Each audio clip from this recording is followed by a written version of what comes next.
اب اگر اسے کچھ ہو گیا تو بتاؤ کیا کر لو گے ہم۔ اسی وقت عبد القادر کی ماں نے گھر میں داخل ہو کر واویلا کیا، ہائے او میرے ربا، یہ کیا ہو گیا؟ ایسا کون سا جرم کر لیا میرے لال نے جو اسے پولیس پکڑ کر لے گئی؟ اسے یقیناً کسی نے عبد القادر کی گرفتاری کی اطلاع دی تھی اور وہ دوڑتی چلی آئی تھی۔ جرم! الہی بخش اعتزازی انداز میں ہنسا، لیکن اس کی ہنسی میں بے چارگی کا عنصر نمایاں تھا۔ یہ جرم کیا کم ہے جو وہ اپنی نئی نویلی دلہن کے ساتھ وڈیرے کی قدم بوسی کو نہیں کیا؟ تو جاؤ نا وڈیرے کے پاس، اسے بتاؤ کہ مگر اس سے آگے اس کی سمجھ میں کچھ نہ آیا کہ وہ کیا کہے۔ کیا بتاؤں؟ وہ بے بسی سے بولا، اس وقت تم تینوں نے میری ایک نہیں سنی تھی اور اب بھگتو۔ پھپھا جان اب تھانے دار کے پاس جا کر مکمکا کرنے کی کوشش کریں، جتنے پیسے وہ مانگتا ہے اس کے منہ پر مارے۔ عبد القادر کے لیے میں اپنے تمام زیور بیچ دوں گی، زلیخا نے جذباتی لہجے میں کہا۔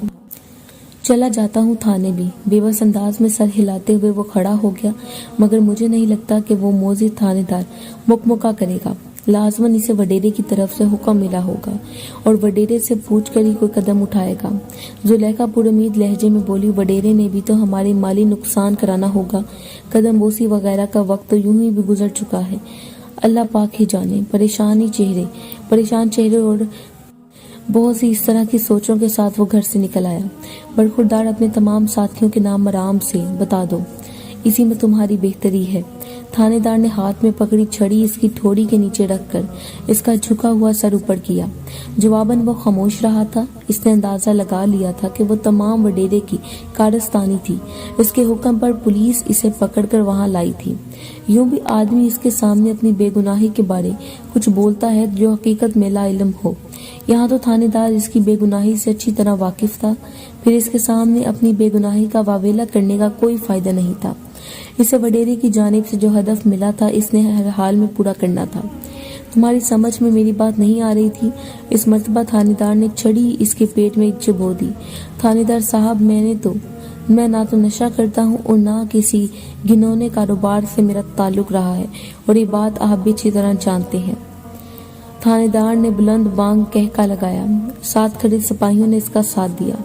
ویسے تمہاری بات تو دل کو لگتی ہے۔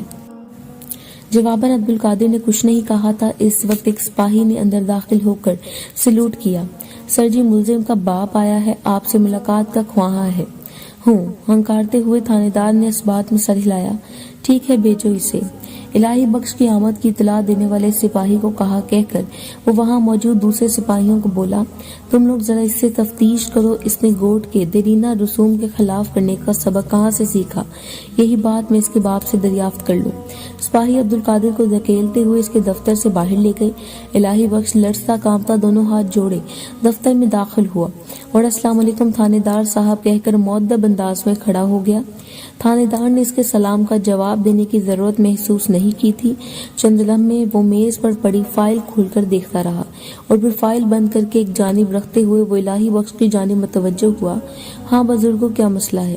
سرکار، میرا ایک ہی بیٹا ہے، نہ سمجھ ہے، جوان خون ہے، نہ دانستگی میں وڈیر سائیں کی شان میں غصاخی کر بیٹھا۔ سائیں معاف کر دو، آپ بڑے لوگ ہو، ہم اسے سمجھانے کے لیے ہی تھانے لائے ہیں۔